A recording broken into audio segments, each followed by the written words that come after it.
no online TV channel and man dun chang kos nyak mle no right no gwasama te kon kalari ti banaling ano ka kalari batch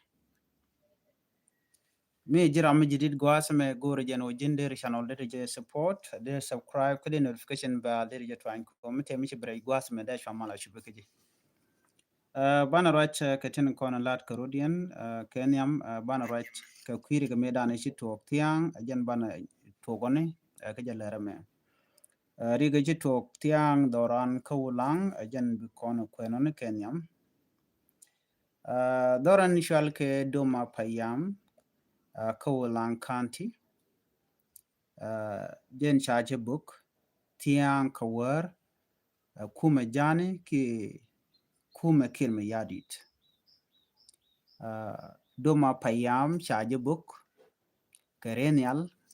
kasha te chakawang Chirenial che ben ka wer gwada dan tana toyka ke kuna lo ko dong de na toch chirenial mo che book renial UPDF la dung Uganda People Defense Force kene de ni SSPDF tin kon sharen mat kel chirenial in che book tiang ka wer ka Wulang County men tuore ke je jana ko ban je latin detail katin kon sharen lat kanitin kon tin warke ne ngok lwal yaken ke jangtin kon tin ka baliet dorshal ke baliet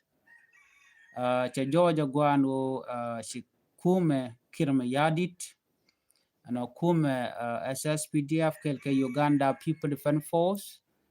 si karen yal chikane jak la or keni netin content ka baliet ke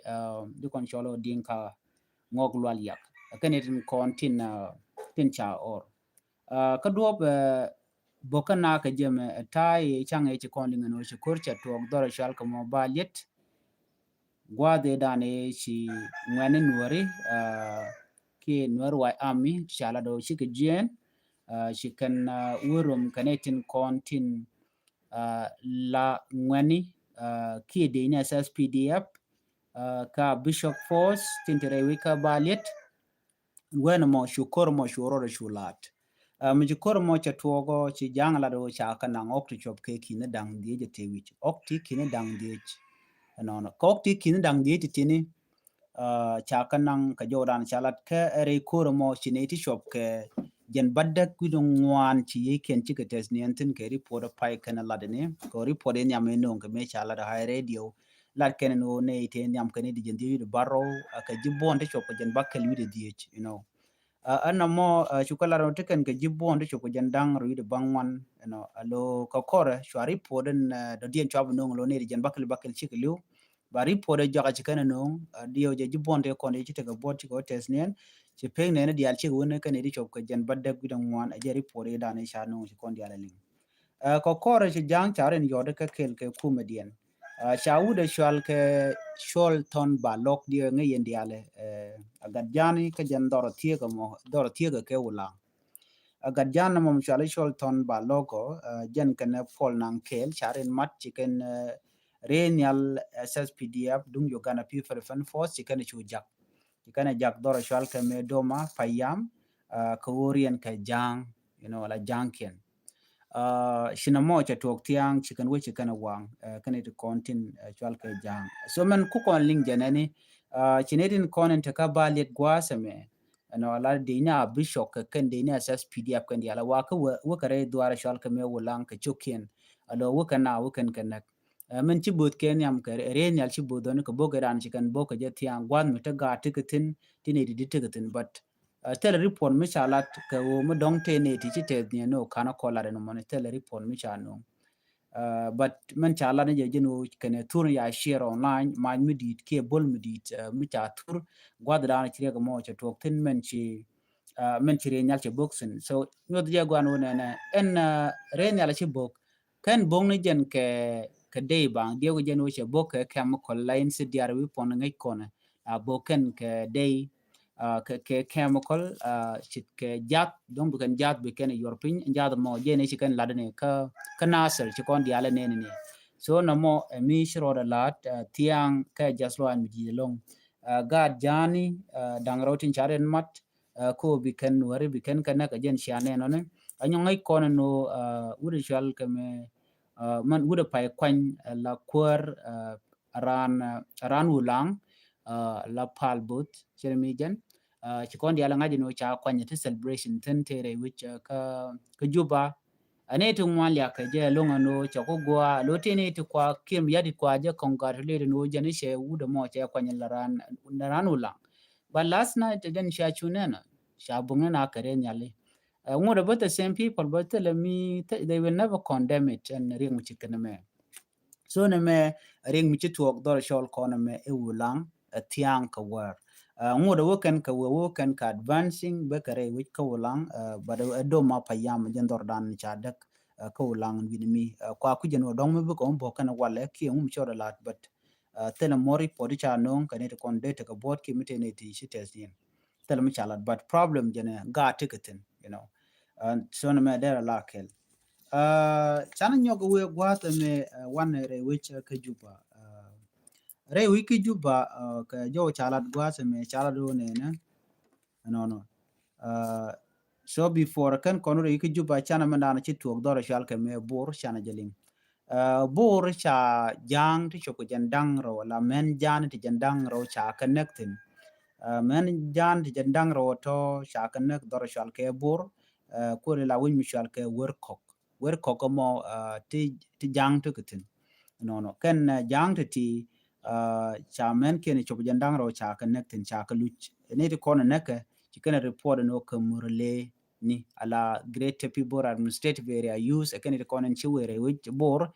ka jongle chi ken ti jandang ro men ti jandang ro chi ken kan medan me cha report ken yam ka men dang ro ke men dang jok then today report pa no ka jerun wanga me men ti jandang ro la men jane cha connect di native county la ngwani murele so question jene chi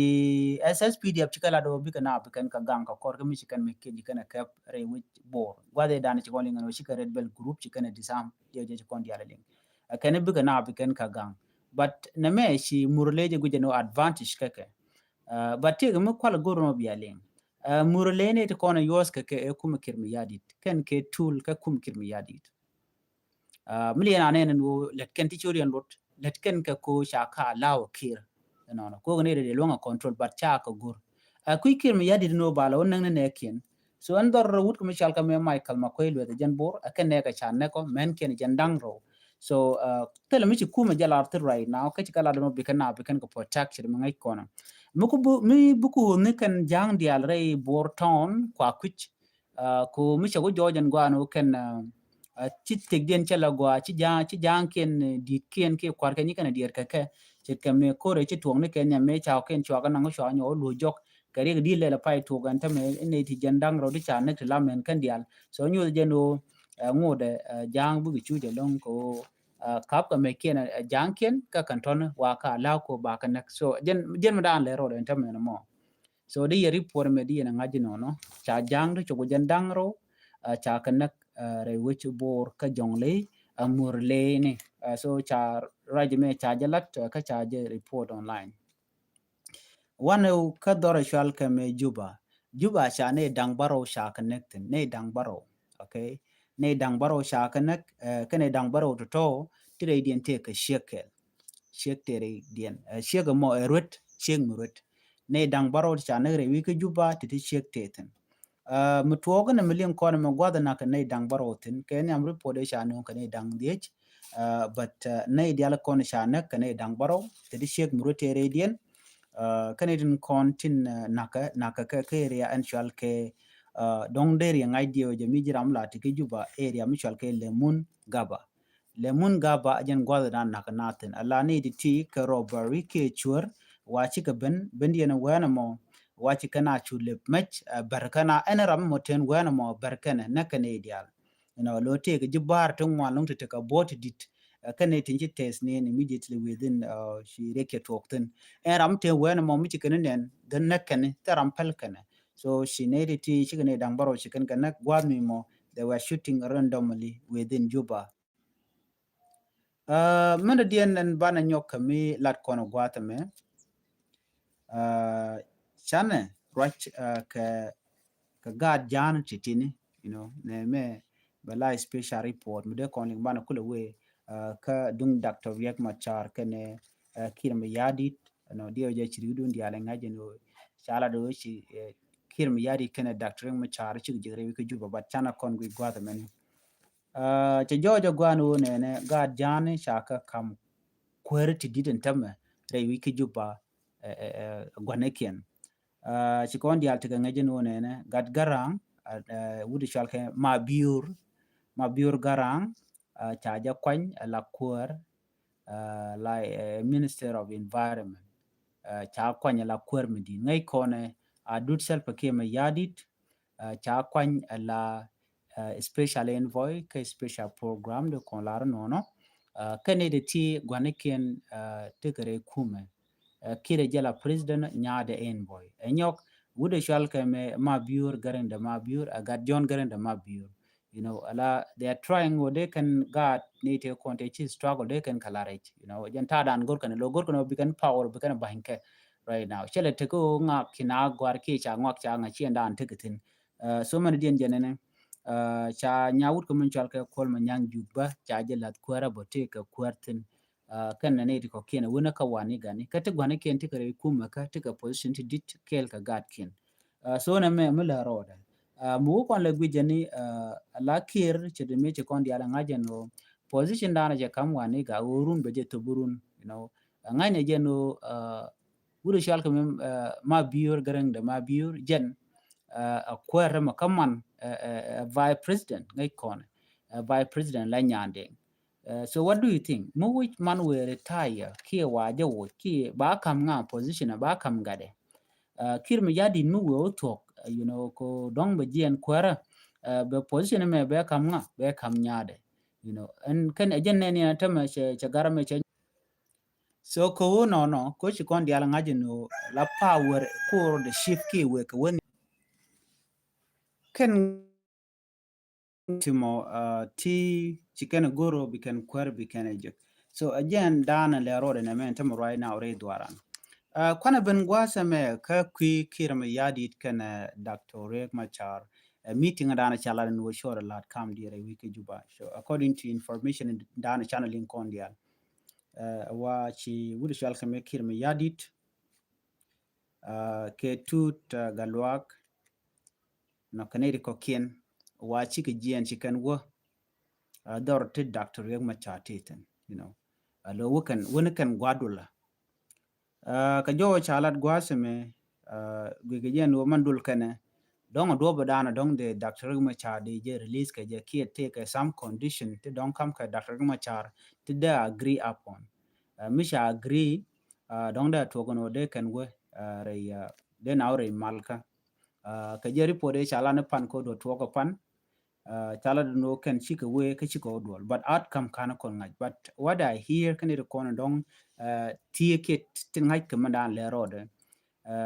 wa chika right ka kwi malka do bdan na malka ka je reason e dan e kwen ke wudi chal ka me tut galwak ko general mo michit mit tin ka gwaze dan ne lat ka mala 2018 revitalized peace agreement me wa tanya kir kana Dr. Riek Machar ko te tin medan ka cha nyoko min lat ka jere godan tame de go jen odong de dob de nyoko mi lat ka jelet jen ta dan le rode but outcome kana kon ngaje no ngum shiro da lat ki doba den mi shiro ro lat ka jemo but men cha ngaje lung wa chi ka dol ke Dr. Riek Machar but outcome jen na ken koneling ko mi she ben la to banje de ngaje no muto ko na but men ko predict na jenene o en Dr. Riek Machar chir me ngai kone tele dwer mi chala tini la ka jenu dong be kir mi yadi de paleka shira ma de paleka enjen ko tele dwer mi chalat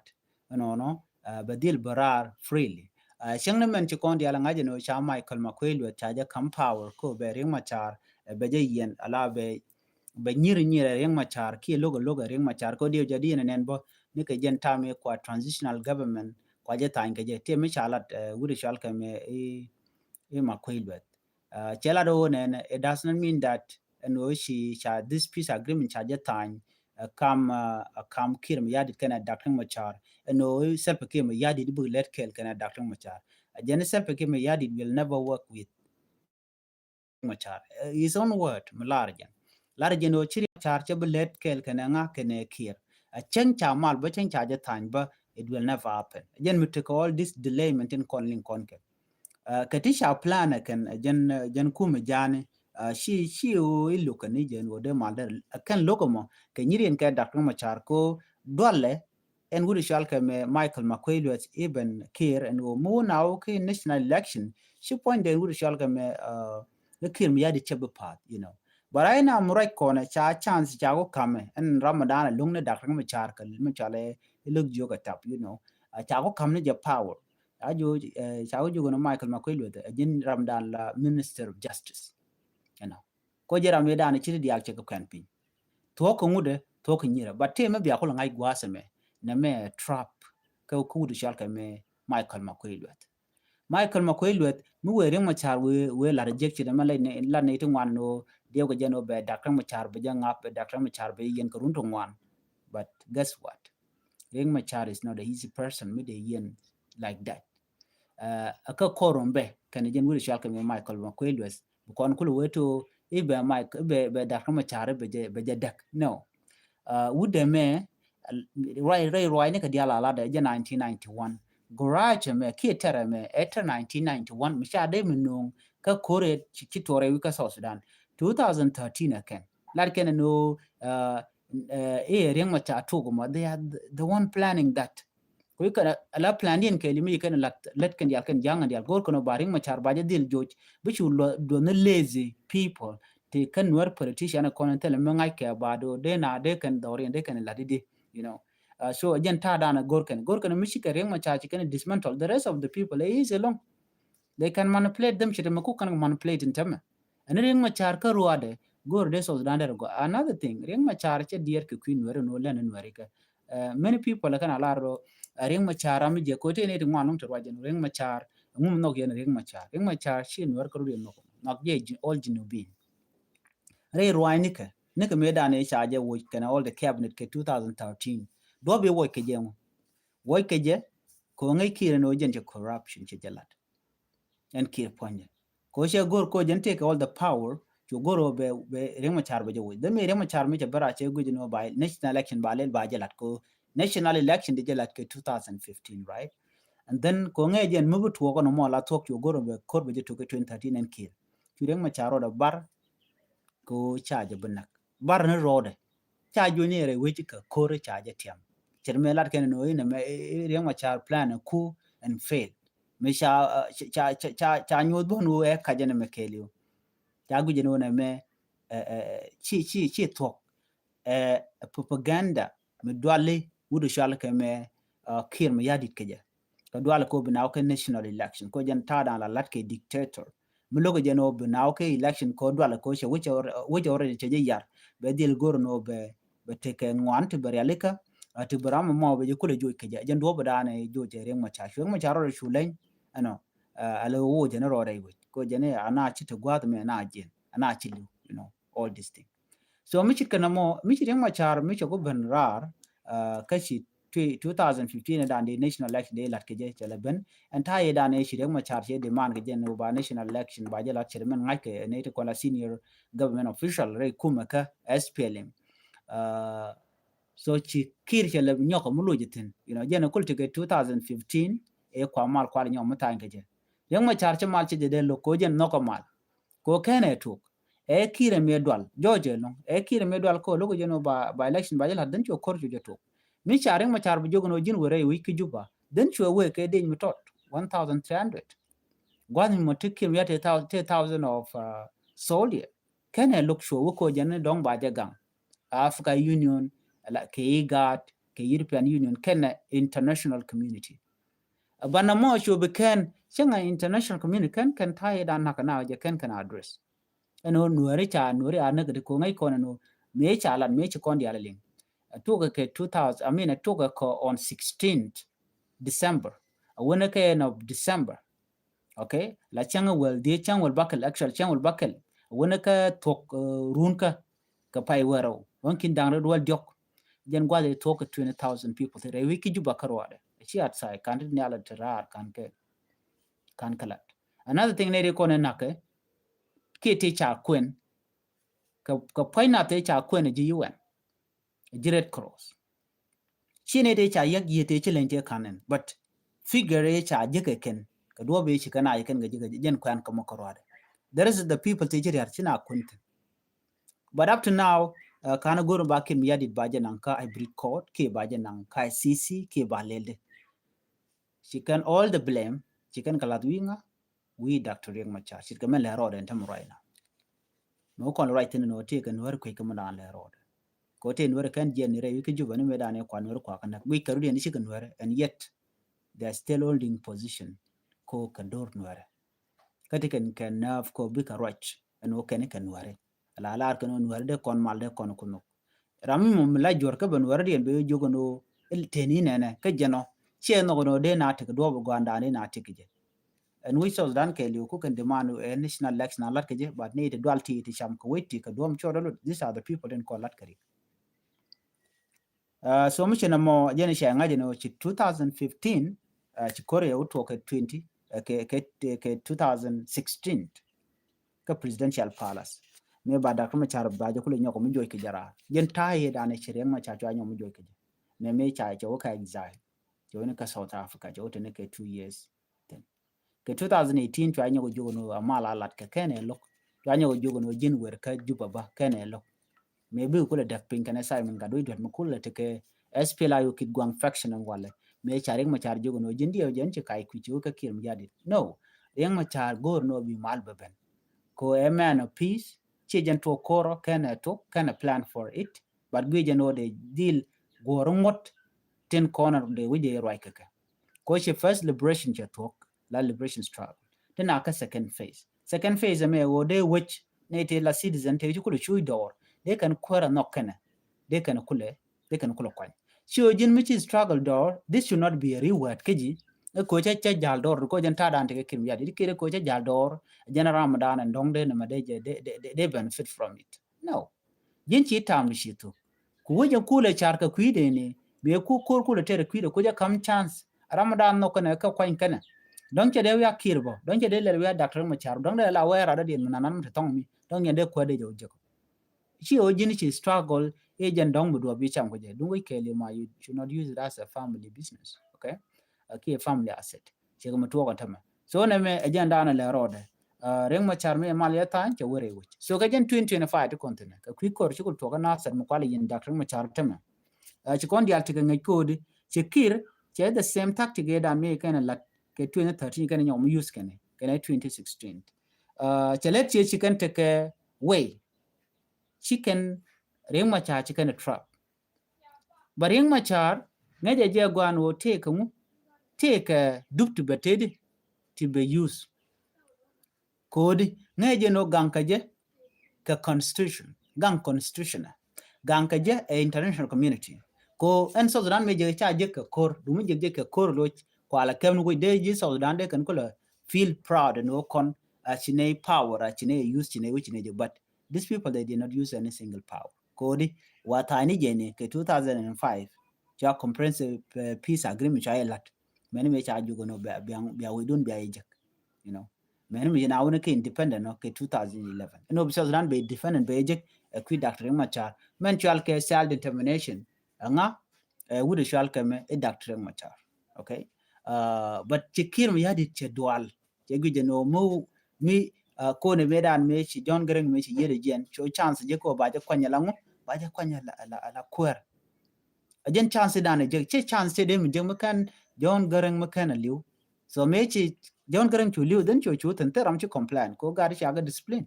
right ke discipline wal me cha kam nen chalat ke 2002 ring ma char kene kir kene John Greng mabur so kene complain yo chi gunje binaw ke election ala democracy boy bala democrat kay ci na bute ke dictatorship but kir ko che guje no run mo na o ka democracy ke wona o ka national election ko ba boy che ba pat nan che guje no ngano akwa grab ni je akwa consolidate ni je power akwa kef la bom so tarambulo ten those are the things them kon lat karodin